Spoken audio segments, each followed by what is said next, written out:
కలకత్తా పరిసర ప్రాంతంలో కేవలం బ్రిటిష్ పౌరులే ఉన్నారా? దీనిని మరి ఎందుకు ఏర్పాటు చేశారు? 1774లో ఏర్పాటైన సుప్రీంకోర్టు గురించి మనం వీడియోలో తెలుసుకుందాం. Hi, hello, welcome to T one academy. నా పేరు ఆజాద్.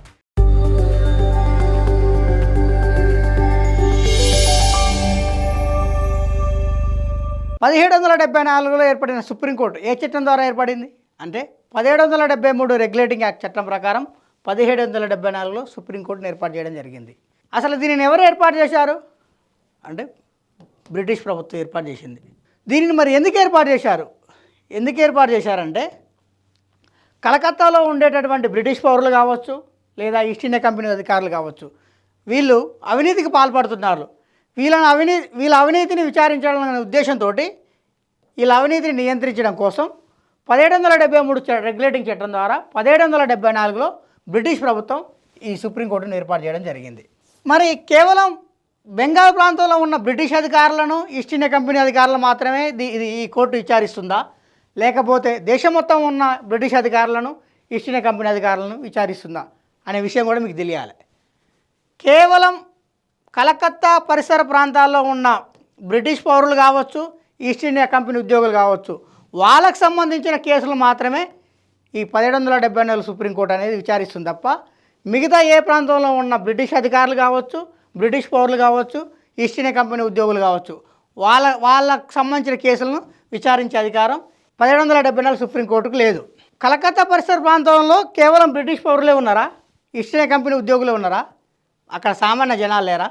మరి వాళ్ళకు సంబంధించిన కేసులను ఎవరు విచారించాలి?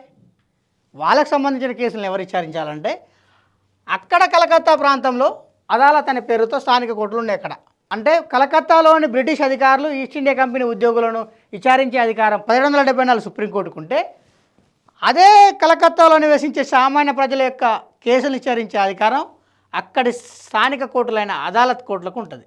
ఈ అదాలత్లో కూడా 2 రకాలు ఉన్నాయి. ఒకటి దివానీ అదాలత్ అని, 2 ఫౌజదారీ అదాలత్ అని. మరి దివానీ అదాలత్ అంటే ఏంటి, ఫౌజదారీ అదాలత్ అంటే ఏంటి? ఏమి లేదండి. దివానీ అదాలత్ అంటే సివిల్ సంబంధించిన ఏ కేసులైనా కానీ దివానీ అదాలత్ కిందకే వస్తాయి. క్రిమినల్ సంబంధించిన ఏ విషయాలైనా కానీ ఫౌజదారీ కిందకే వస్తాయి. దొంగతనానికి సంబంధించి, వ్యభిచారానికి సంబంధించిన కేసులు విచారించేదైతేనేమో ఫౌజదారీ అదాలత్. అదే సివిల్ కేసులకు సంబంధించి విచారించేదైతేనేమో దివానీ అదాలత్. ఇది కేవలం కలకత్తా పరిసర ప్రాంతానికి మాత్రమే, భారతదేశం మొత్తానికి కాదు. ఈ పాయింట్ గుర్తుంచుకోండి. 1774లో ఏర్పాటైన సుప్రీంకోర్టు అప్పుడు మొత్తం న్యాయమూర్తుల సంఖ్య వచ్చేసి 4 అయితే అందులో ఒక ప్రధాన న్యాయమూర్తి, 3 ఇతర న్యాయమూర్తులు.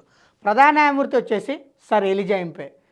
ఇతర న్యాయమూర్తులు వచ్చేసి ఒక ఆయన రాబర్ట్ చాంబర్స్, ఇంకొకరు జాన్ హైడ్, ఇంకొకరు వచ్చేసి స్టీఫెన్ సీజర్లీ మెయిర్. 1774లో ఏర్పాటైన సుప్రీంకోర్టు అడు తర్వాత దేనిగా రూపాంతరం చెందింది. అంటే 1774లో ఏర్పాటైన సుప్రీంకోర్టు అటు తర్వాత 1861 చట్టం ప్రకారం, అంటే హైకోర్టు చట్టం ప్రకారం, 1861 హైకోర్టు చట్టం ప్రకారం 1862లో కలకత్తా హైకోర్టుగా రూపాంతరం చెందడం జరిగింది.